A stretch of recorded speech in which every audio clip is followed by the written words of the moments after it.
Hello, all you beautiful light-filled souls. My name is Daniel Lovett, host of Sozo Talk Radio, and you're about to listen to an interview I had with Peter Panagore, who has had 2 near-death experiences and many mystical encounters with God along the way. And this introduction of Peter was written by Michael, one of our patrons on patreon.com. Thank you so much for your support, Michael. And if you'd like to support this broadcast, you can do so at patreon.com/reflectworship. We do put out music right now on a monthly basis, free download for all of our patrons of some of our studio recordings that we're releasing. So here's the introduction written by Michael. Peter is a United Church of Christ minister in Maine and was a spiritual moment speaker on Maine Public Radio. He was raised Greek Orthodox and Roman Catholic. In his first NDE, following hypothermia in an ice mountain adventure mishap, he was in an illumined darkness, out of body, and saw all directions like a spiritual eye. He saw his whole life, including sins, but the divine was with him the whole time, reassuring him that God already knew his faults and humanity. Grace embraced him. I love that. He was 10,000 times bigger than when embodied, and saw every life, every person, and understood them. He saw his whole life as a created soul, including a segmented trail that were other simultaneous lives. Interesting. But Peter focuses on how to live a life of love and live in the now. He practices yoga and knows his chakras intimately. He says he doesn't need to believe in God. He knows and continually experiences God. He serves as a Christian but sees the divine in every creature. I do too. He wishes to awaken everyone to their own mysticism, their own relationship to the divine. Peter and I also talk about and discuss that we're here to be the light of the world. And in fact, I just had a dream about that. I was shown people lit up with the glory of God, with the love of Jesus, and I saw them on planes, traveling to Europe, and then starting this fire, the fire that Jesus said he longed to see ignited in the world. And it's happening now. It's happening in this great awakening that we're in the midst of. Perhaps you've been experiencing a dark night of the soul. Well, guess what? The night gets darkest before the dawning of the new day. And that's what's happening now. We're waking up to who Christ Jesus really truly is and who we are in him, our identity in him, and our identity as him. That's the most brilliant part. We talk about that in this episode with Peter Panagore. Enjoy.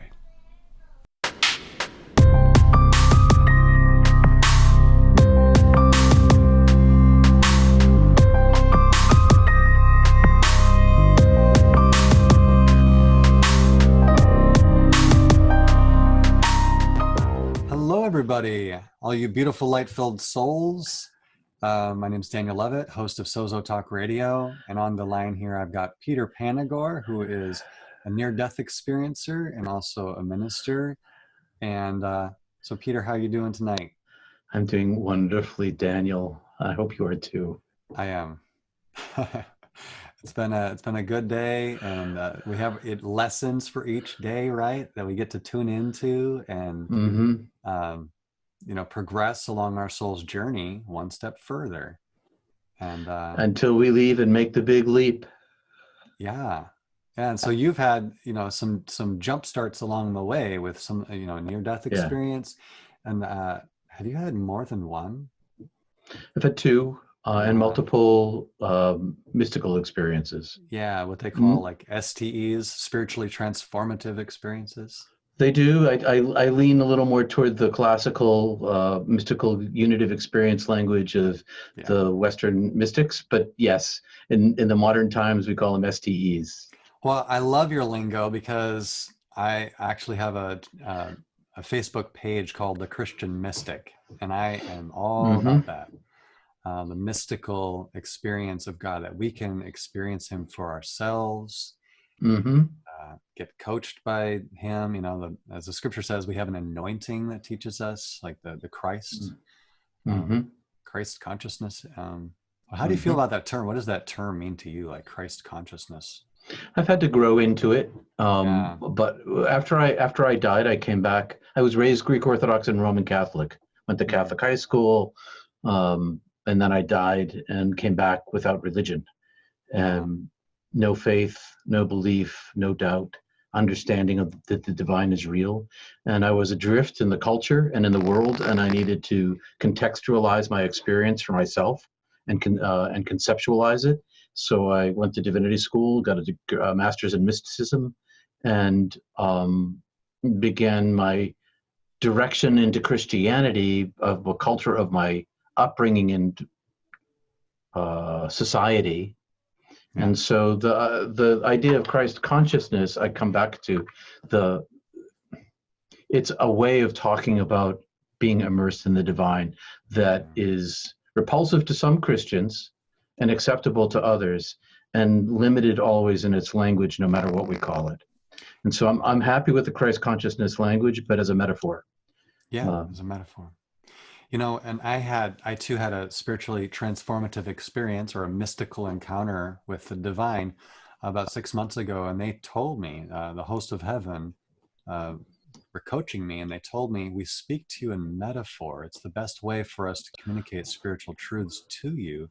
And this is mhm, why Jesus told stories, and mhm. they kind of tell stories too. And really, what isn't a story at the end of the day?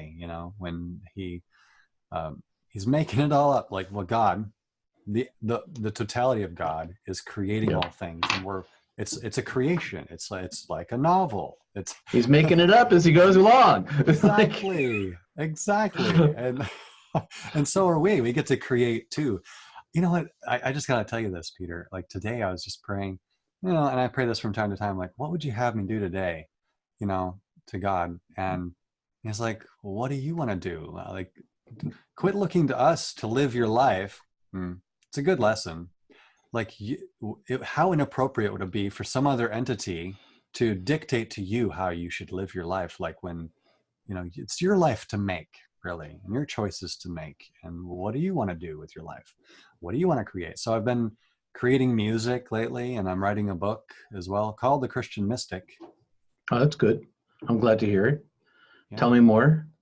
Yeah, The Christian Mystic is a book really about encounters with Jesus. Um, Largely, it does entail the chapter I was working on the hardest and longest, that I really want to get right, is a chapter about our oneness with God. Hmm. And how highlighting what Jesus spoke in John chapter 10, referencing Psalm 82:6. That I say, you are Elohim. All of you are sons of the Most High God. Yes, for sure. Absolutely. Yeah, That's good. Yeah. so. Yeah. Okay. Next. Yeah, that's been a big thing I've been talking about a lot lately. Other things I'm unpacking, um, in there is just my visionary experiences and my own encounters with Jesus throughout my life. Since childhood, and Aimed to help others along the way. yeah, absolutely. Yeah, I think a lot of people will be inspired and touched and connected, to our champion Jesus. Who embodied that anointing perfectly, and brought us all home. You know. Um, to In our own minds, to because that's where the whole disconnect happened. Yeah. Your enemies in our minds, the scripture says. But and just Our brain saying, is in our way. yeah, your head is the only thing in your way. That's a line from a song I played today at a concert. uh, Oh, well, it's true. You know, yeah. that's what meditative life is all about. It's what contemplation is all about, is the elimination of false self in order to free the mind to encounter the divine directly.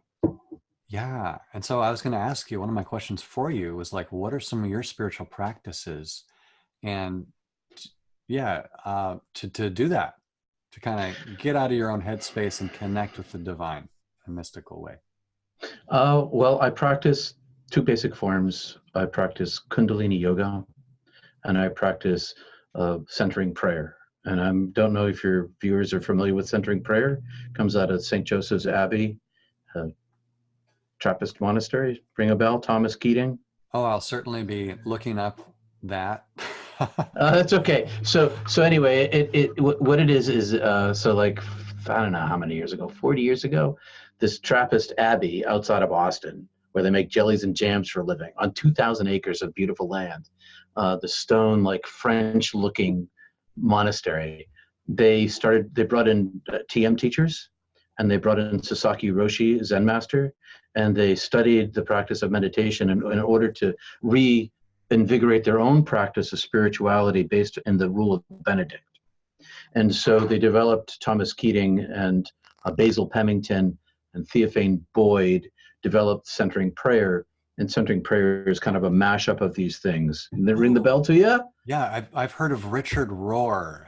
Yeah, he's in the yes, exactly. So it's that school of meditative prayer that when I was a senior at a Catholic boys' school, like 2 towns away from the Abbey, one of the monks taught a retreat weekend, and my religion teacher went my senior year, and he came back and he taught us one spring day before graduation, and I took to it and been practicing since 77. And so here's my basic practice, and this is the basic practice. There's other aspects to it, which is, close my eyes, shut off my phone, be in a dark room, feet on the floor, hands on my lap, spine erect without effort on my back, and using my breath from my third eye to my second chakra. I think it's the sacral chakra.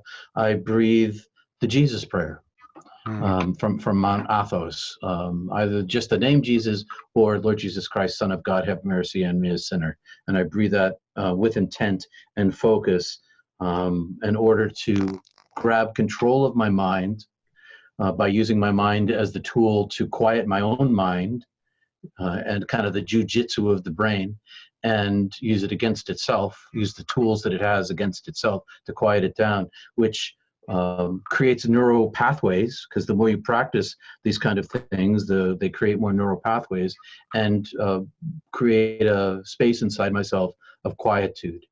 And so my daily practice is the pursuit. I call it the polishing of my lens. I polish my lens, or I empty myself, or I practice my quietude. And I don't ask God for stuff. I'm not interested in gaining wealth like some famous American TV preachers in the prosperity gospel. I don't think that the gifts of God are monetary or material. I think that they are spiritual. And when you pursue heaven first above all things, seek heaven first above all things, you get all things added unto you. And that is, I've been doing this 40 years, and that totally works. Yeah. And the other thing I do in my prayer life is Kundalini. And I use my same technique and my yoga forms to focus in on my chakras in order to open up my channels wider. Hey, what's really amazing is that this is kind of right up the alley of a lot of things God's shown me over the years. Like one dream in particular, I was like in a mental hospital looking out these bars, and I see this huge picture along, like, this giant of a guy in a meditative pose, and the chakra lights going up through the form of this man.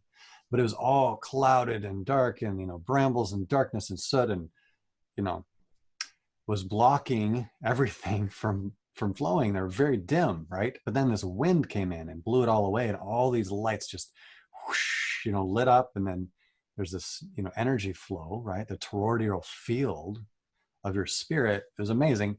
And then at that same moment I'm seeing that happen, my door of my mental hospital swings wide open. I step out, and I'm like a superhero, all just decked out and ready to go. And then my crew shows up. It was just amazing.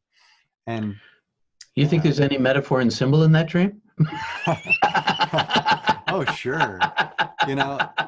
And even after my experience, my vision about 6 months ago, like I felt like today's the day. This is happening to me. That dream is happening to me, and I'm getting lit up. And it's been this process. I've been working with Jesus. Like, he's the one who would like, hey, let's work on your red chakra. And I just saw, because it's like, that's where you feel safe, right?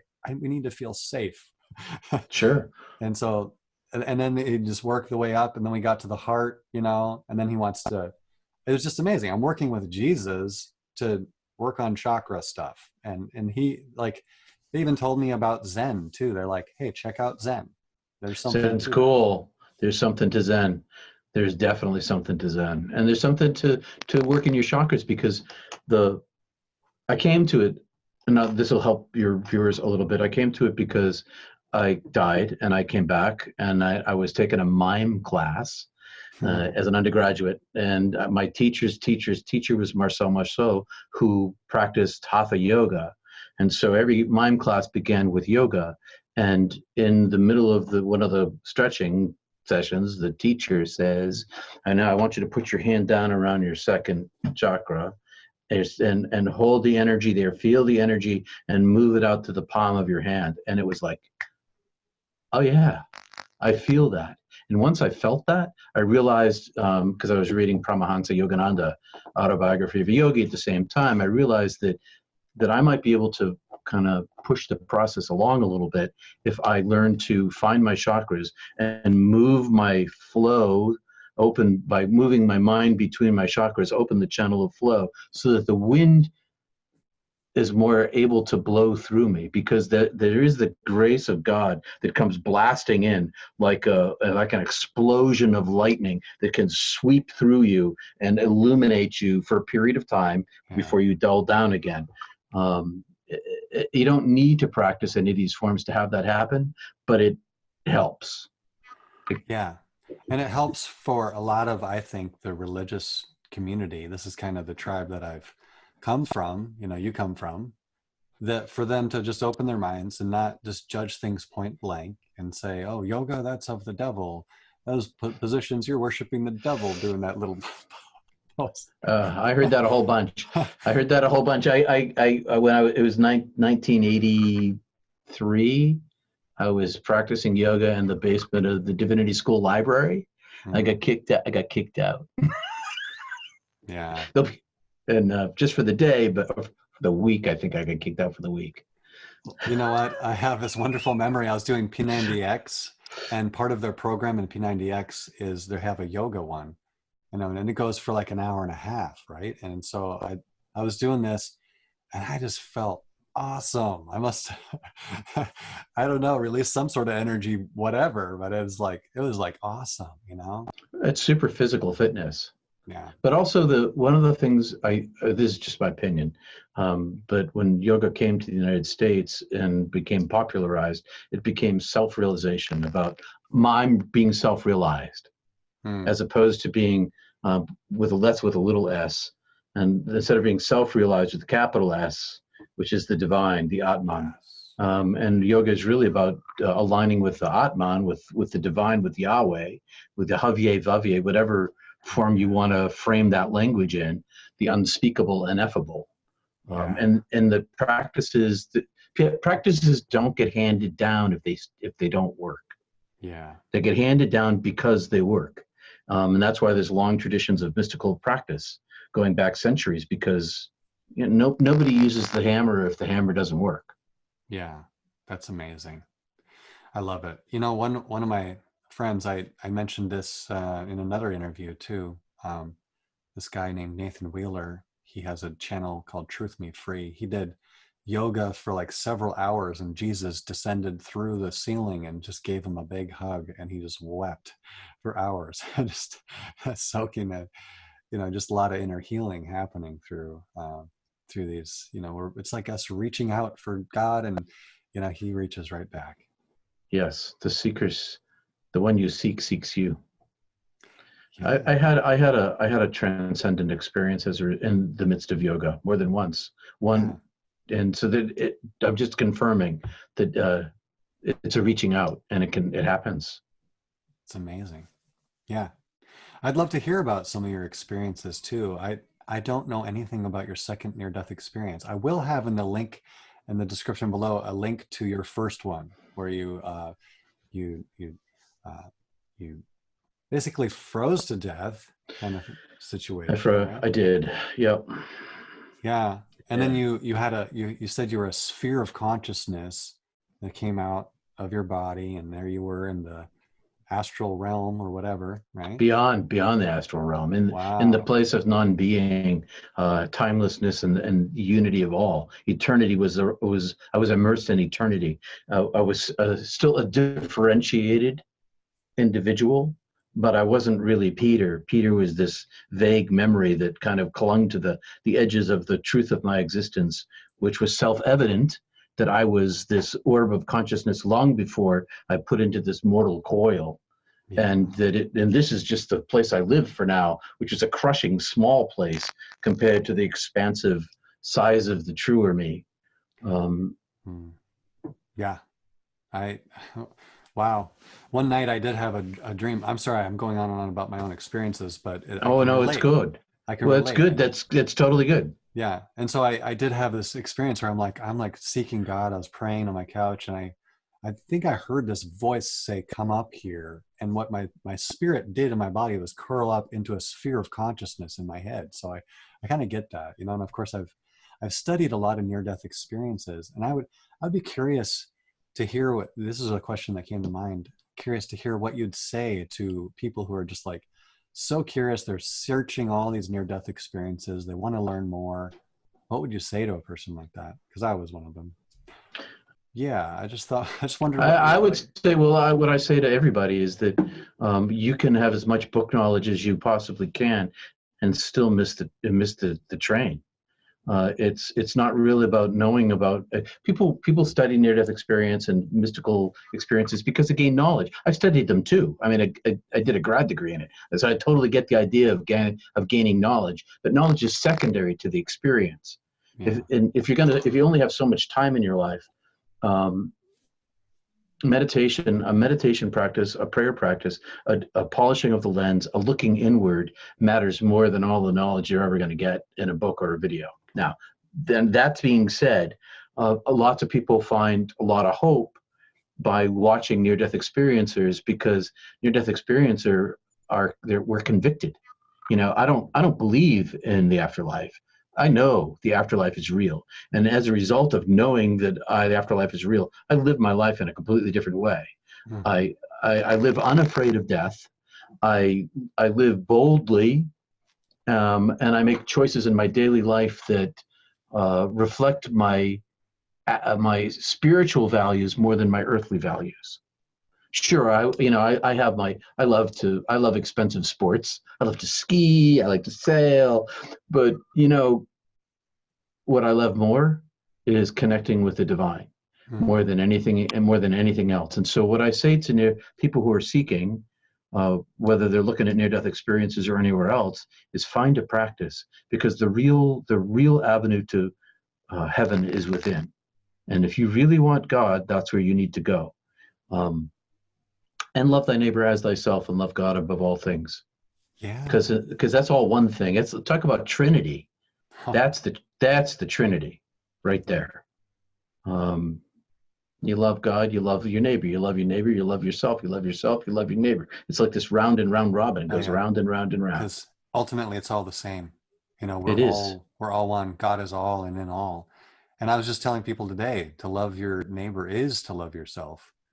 Yes, And if we can start seeing exactly. that, oh, how beautiful the world would be. This is heaven on earth, you know? And Yeah, yes. really, Love we've is a never, funny thing, though. yeah, yeah. Love is difficult, because when I was in high school, I had two girlfriends. Two girls liked me, and I loved them both, but I had to pick one, and I picked one to love, and in my love for the one, I hurt the other.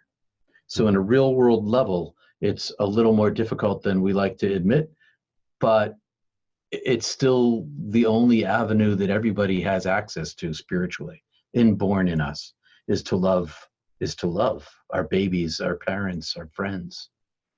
mm-hmm. Yes. Wow.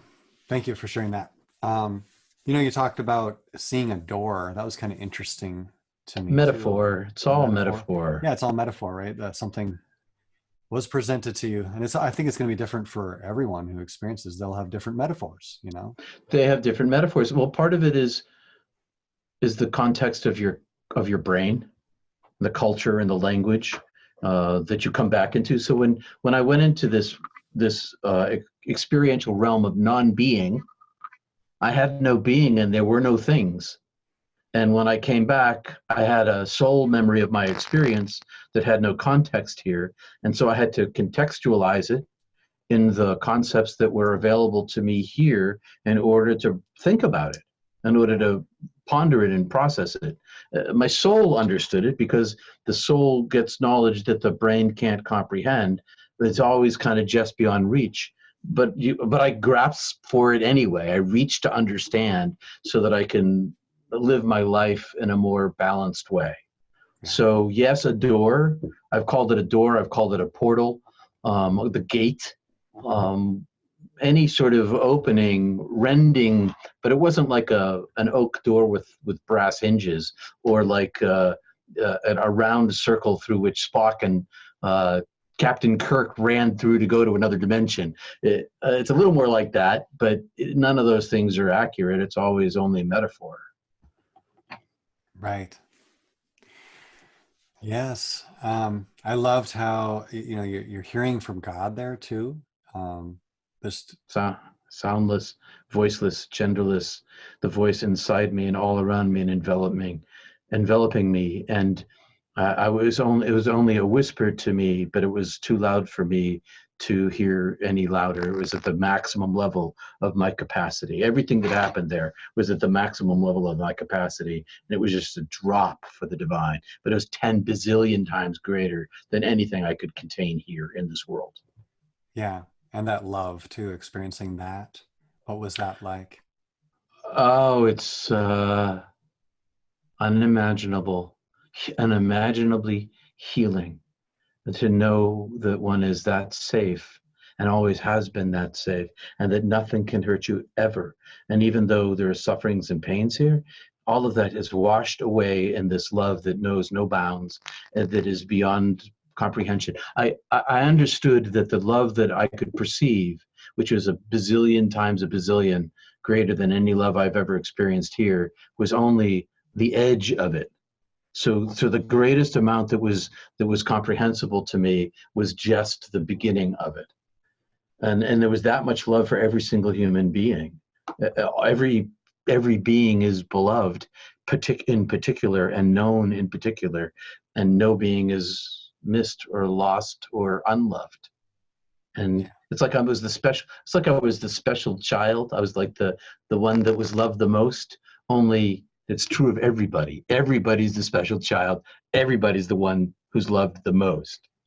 Yeah, kind of like how William Paul Young in The Shack, he put it this way, Papa would say, "I'm especially fond of you," you know. Yeah, exactly.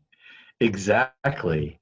And when it's said to every single person, it's still true. It's this paradox that it's that because in our world, if you're my fondest, Daniel, then you're at the pinnacle of my affection, and that makes you particular and special to the exclusion of others. But that's not true in death. It's true that you're my fondest, in particular, the one above all, but everybody's above all, which is hard for us to grasp because there's this leveling and we're like, well, then I'm the same as that person. Well, yes, but everybody's special in that. So it's this and that at the same time. And that's the truth of heaven in general. It's these things that we separate and can't put together here are totally oneness there. Yeah. Like love, joy, beauty, adoration, hope, truth, knowledge, understanding, wisdom, comprehension, bliss, paradise. They're all one thing. They're not in love and light. They're not separate there. They're not like here's the love, here's the light, there's the beauty. Let's talk about each one separately. It's all oneness of being. Hmm. And but to talk about it, we have to separate it out because here we have all these different concepts for those things.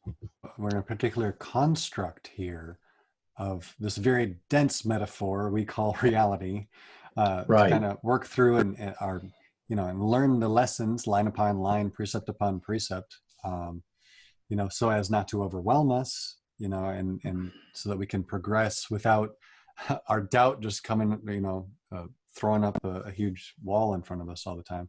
I've experienced some doubt, and I figured out why.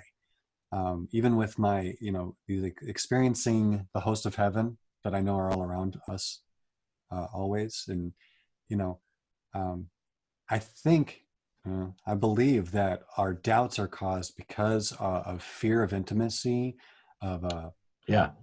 like, our ego trying to maintain control, you Hmm. know? And so we're like making up excuses to not believe sometimes, when the truth is really simple and for us, and it's love. You're right. It's those two things, fear and Yeah. ego. And ego produces the fear to prevent us from the ego dissolution. The ego, the false Yes. self, wants to stay in charge because it fears being consumed. Because Yes. if the false self is consumed, it thinks that there's going to be nothing left. But that's not true, because the false self isn't real in the first place. And when Yeah. it's dissolved, what's left is the truer self. And whenever I'm out of my body in the realm of heaven, or in a realm of a heaven, that is always true. That the Peter who I perceive to be me here is a shell that I leave behind. And I remember, this is who I am. How Yeah. did I forget? Yeah. I even woke up this morning with just this sense of sweetness and innocence and bliss, just to face the day. And then a negative thought, an accusing thought kind of came into my mind. I'm like, oh, I see what you're trying, ego, you know, this sort of thing, to kind of, you know, I actually once experienced the love of God so powerfully. I mean, I was just kept growing and growing and growing. And it was like this infinite love. And I freaked out. I'm like, if I experience one more drop, I'm going to explode into a billion pieces. And And shatter. yeah, and shatter. And I actually have heard a near-death experience story that a lady, she actually experienced that and she did shatter, but God put her all back together again. And when she came back, interestingly, uh, it didn't, Christianity, she couldn't fit there, and she ended up, I believe it was Taoism. And I love the Taoism. interestingly, guess what? I've been studying this New Testament translation by David Bentley Hart, um, and he doesn't translate logos. He's like, I just leave it as is, logos. That's how what I was gonna. A lot of people translate it as the word and things, but he's like, he took a real close look at it, and he said the closest um, definition that he could come up with, closest idea that would encapsulate logos is Tao. Isn't that Yeah, interesting? I concur. I concur. Yeah. Wow. Yes, because the Tao that can be named is not the Tao. The logos that can be defined is not the logos. The word Yah, which we use Yahweh, as you probably know, has no Yeah. vowels, and the YHWH, the Havye Vavye, which I know I'm slaughtering the Hebrew, but it's unpronounceable. It's uncomprehensible, which means it's incomprehensible, and the ego is uncomfortable with that which it cannot name. Yeah. And, Adam, name all the animals, name all the things. You have the power to name things, but you can't name me. Yeah. Wow. And then he reveals himself as that Yahweh, from the burning bush to Moses. And then of course Jesus arrives on the scene and says, before Abraham was born, I am. And I am. I am. And the way I see it is like it's expansive of everything. I am everything, basically, all Pan, encapsulating. I am consciousness. panentheism. Panentheism. Yeah. Yeah. And that's Yeah, all part of Elohim, you that's know. all part of it. And that's why he says, you are Elohim. I say, you are Elohim. All of you are You are sons of the the Most High you are God. the light of the world. Yeah. John, in the Gospel of John, the light is coming into the world, and everybody looks at Jesus, and what does he do? He says, "Nah, you are." Yeah. Yeah. That's remarkable and wonderful. And And heretical, well, anti-doctrinal. well, they would tar and feather us and burn us at the stake, 100 something years ago. But I think we're in a season of awakening where people are like, they're getting this. I'm not getting a whole lot of attack actually. Nobody's coming after me. I'm like, I do. I get plenty of. You ever see the painting of Saint Sebastian? He's got all these arrows in him. yeah, And I know that's not what that painting's about, okay? But I get attacked a lot, but I delete them. yeah, I learned this. Here's a lesson for all you people from media land. I worked in television for a long time, and the word in TV is don't read the bad press and delete it. So don't feed the trolls, and don't try to engage with them in conversation because that's not what they're there for. So I've got one video. It's my book trailer. It has a lot of views. yeah, And anytime anybody's in like, oh, he's leading all those people to hell, it says this literally and that literally, I don't even try to engage with them. I yeah, just block them. yeah. That's what I've been doing too, but I haven't been too many trolls yet. I guess. Well, you're known by your enemies. You'll get your enemies will find you, Yes, that's true. and That's you'll true. love them. You'll love them anyway. You know, if Jesus is the Word, the living Word, right? He's the logos, the Tao, if you want to say it that way, the way.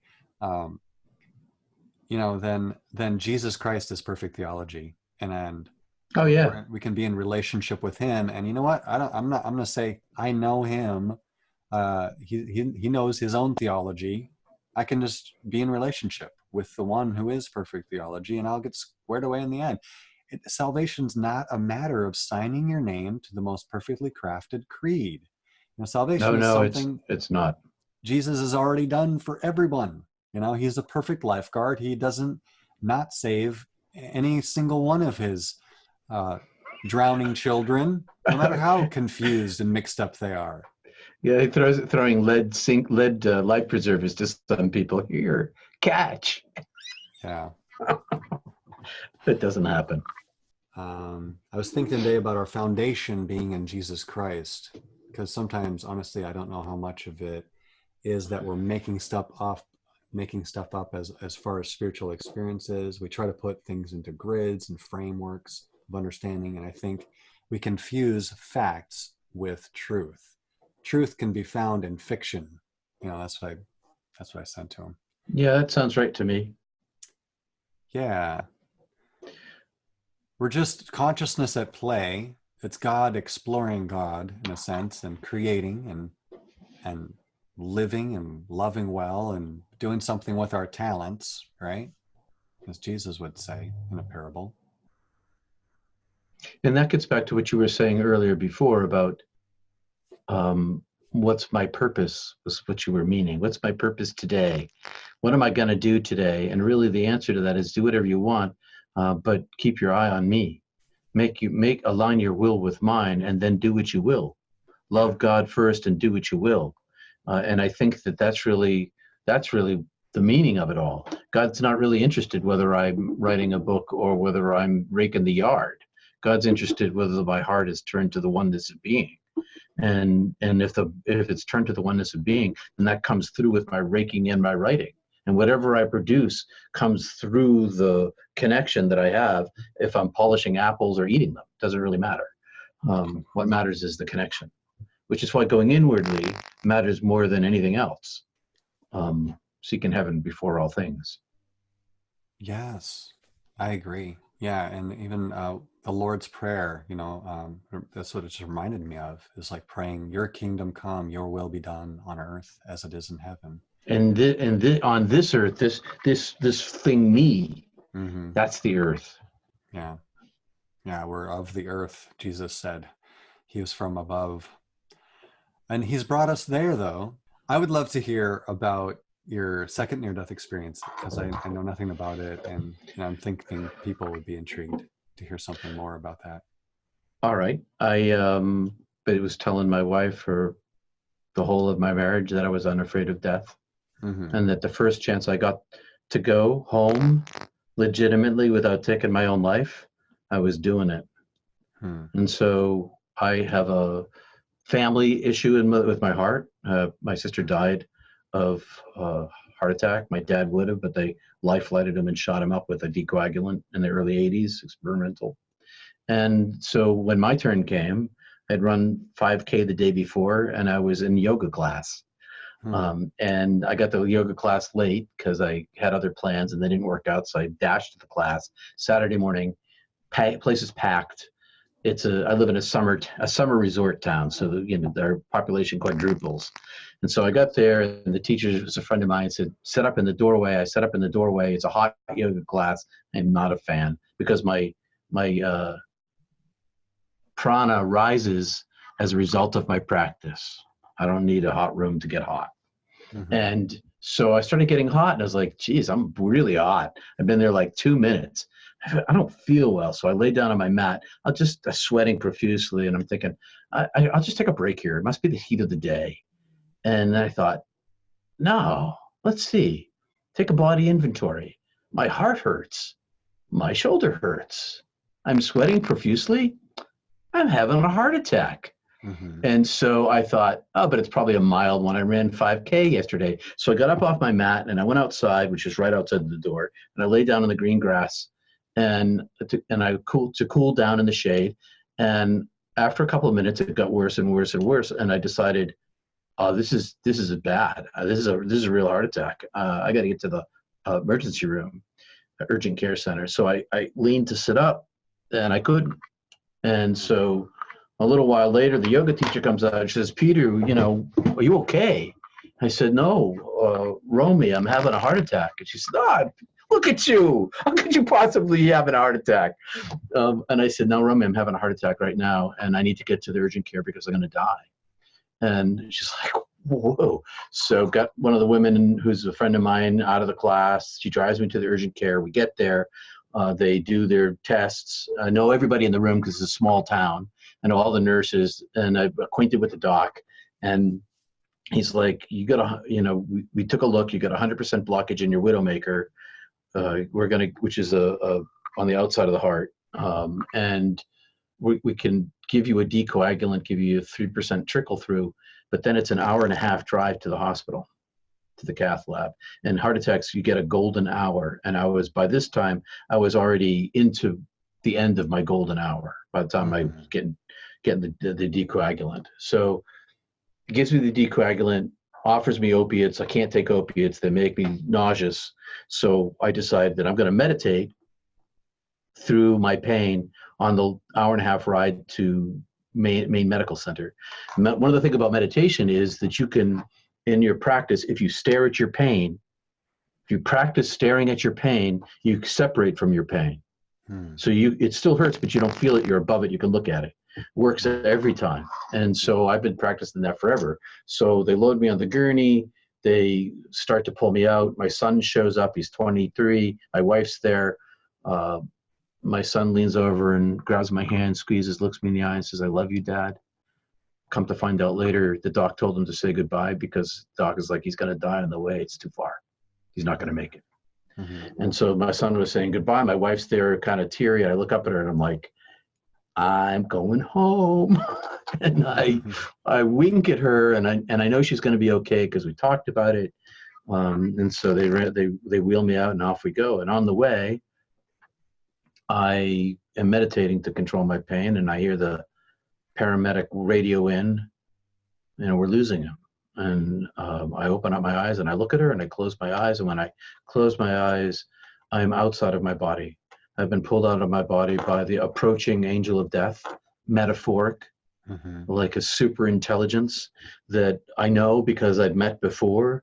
And this time I'm not in resistance. This time I'm, hey, brother, I'm on my way. I get to go. I want to go. I'm going to be taken. The voice is saying, "I love you. I made you. Come home to me. It's your time. Welcome. Come with us. Come with us. It's time to go." And so I go. And now I'm being carried up the dark tunnel. But now I'm going very slowly. And I'm thinking to myself as I go, this is because now this time I already know what's going on. Last time, the first time, I had no idea what was going on. This time I'm paying attention. And I'm thinking to myself, well, this is taking a while. Let me, wait a minute. Let me think about this for a minute. I got my 23-year-old son. I got my daughter who just left a bad marriage. Her young husband went off to Afghanistan. Terrible things came to him, moral injury, serious post-traumatic stress. terrible things he brought home. They just left. She had just had a baby. She had just left him. And I'm thinking to myself, well, my son needs me still. My granddaughter really needs me. She's not going to have a father now. My daughter is going to leave this guy, and she doesn't have a job. How can I go? How can I possibly go now? I can't go now. I'm needed here. So I swing my single eye back up to the angel who had receded and came rushing down back toward me again to welcome me home. And I just turned away and went back into my body again. And so my journey the second time was much shorter. Same angel of death, same choice I made before was to come back for the sake of others, knowing that the length of my life is a wink of an eye.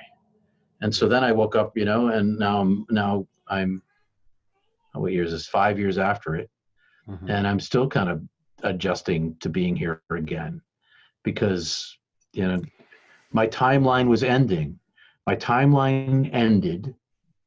I chose to come back, and I impacted the future timeline, and my timeline was over. And so everybody else's wasn't. Mine was. And so I've been trying to negotiate the physical world around that. And what I mean by that is that at the very same time this was happening, when I was in the hospital, my second book came out about my near-death experience. Heaven is Beautiful. Came out when I was in the hospital, and within a month, my TV show that I'd had for 15 years got canceled, and in my profession was over, and now here I am, unemployed, and having died again. And had I stayed dead, it would have been great for the TV station. They're like, no offense to them, but the show was over. Well, it wouldn't have made a difference to them because the show was over, but it would have made a difference to me because I wouldn't have known that it was over. Is that kind of making sense? Yeah. Yeah. It's some of the mental suffering that's caused by being in this very dense reality where there is a lot of cruelty at times, and judgments. Oh my gosh, tons of judgments, and you being the recipient of other people's judgments, and then having having to deal with working out your own judgments too. Like, yes and no for me for that. Yeah, I would say that from your position, you probably don't deal with a whole lot of judging others anymore. I don't deal with a whole lot of judging others anymore. That's great. It's troublesome sometimes, gets me into trouble, but because I accept everybody for what they are, which is an orb of light, even if they don't know it. I mean, I see that. I feel it from people. I perceive it with my whole of my sense. I came back with that single eye that I was before. I still am, and I see the light with the radiance of my own being. And sometimes with my eyes, and sometimes with the feeling that the aura around me. So when you see it in everybody, not everybody's living a good life. Even though they're made out of the light, they might not be the right person for you to be interacting with.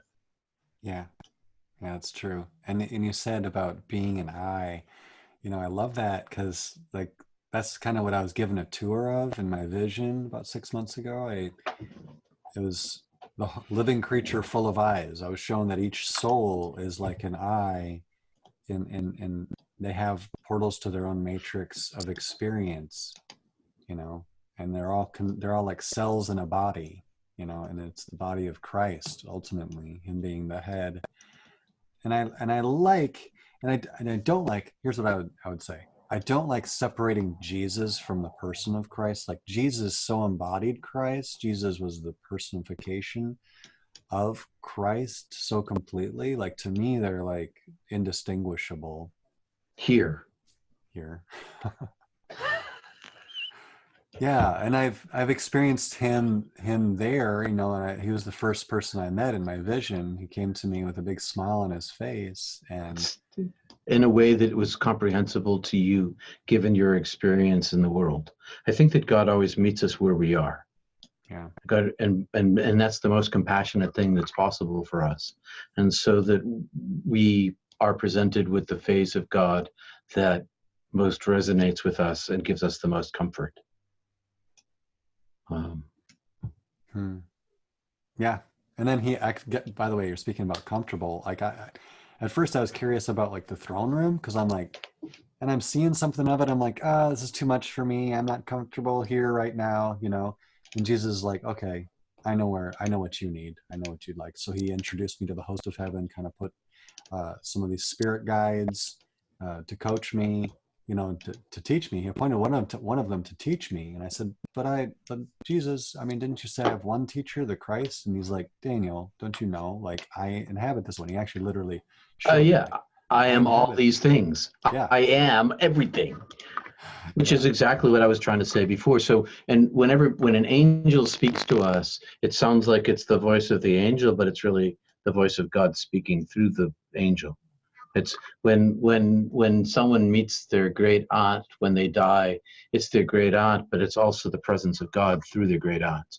When it's always that, Yeah. because God is in everything, and in the other realm, it's more perceivable. Yeah, absolutely. Well, I love interacting and experiencing the other realm. I love some of what we talked about already, just your spiritual practices, you know, yoga. Hey, it's great physically, stretches your body, and I think it can open it up spiritually. What are Can some of, yeah, it can. If the focus is right, can the focus be not right and it being a very negative thing and experience? I don't think it's ever negative, and I think that the mere practice of yoga can encourage a spirituality. But if you add intent to your practice, well, then it opens it up in a whole new way. Hmm. That's lovely. And then contemplative prayer. What was it? Like centering prayer is what you're talking about. Centering prayer. It's a mashup of zazen, meditation, prayer, TM, all that kind of stuff is all crushed I into love it. centering prayer. I was feeling stressed out the other day and I'm just like, oh, what's my problem? I just need to get alone and, you know, just pray. Really is. I need it. 5 minutes, 10 minutes, 20 minutes a day. You don't have to like hours and hours. If you can, sure, but you don't have to. It's Yeah. really about the lifelong accumulation. It's Yeah. really if you practice every day for 30 years, for 10 minutes a day for 30 years, 10 times 365 times 30. You know, if you're going to do it out in math, that's a lot of time spent uh, polishing your lens. Yes. I love that. To see others the way the divine sees them as the eye. As the eye, and that comes as a natural result of being connected to heaven. So the Right on. deeper you go into the oneness of being, the more clear your vision becomes of the presence of the light in others, because the light sees itself. Yeah. Well, that's exactly And what I've been praying for, is to see others the way God sees them, you know? yep. So that's really neat. Thank you for sharing about that. Thank you, Daniel, for interviewing me, and hello to all your guests. I'm at peterpanagore.love, and I'm pretty accessible.